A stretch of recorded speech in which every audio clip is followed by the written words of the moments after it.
রাতের আঁধারে আবারও একবার লক্ষ্মীনারায়ণ বাড়ির শিব মন্দিরে হানা দিয়েছে চোরের দল।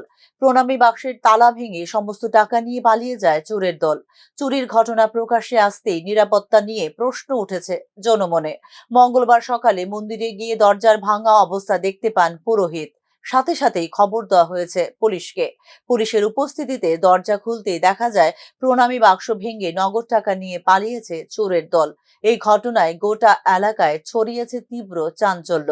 উল্লেখ করা যেতে পারে 2018 সালে বড় সড় ডাকাতির ঘটনা সংঘটিত হয়েছিল লক্ষ্মীনারায়ণ মন্দিরে।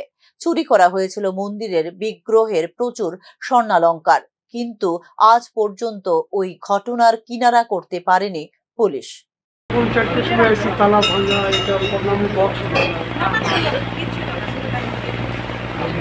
বাবার একটা চেনা ছিল হাতের, এটা নাই। থাকে না দাগ আছে,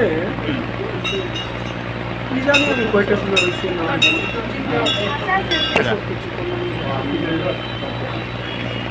তালা পাইছে। হ্যাঁ, তালা ওইটা ভেঙে গেছে, বাইরের তালা ভেঙে গেছে।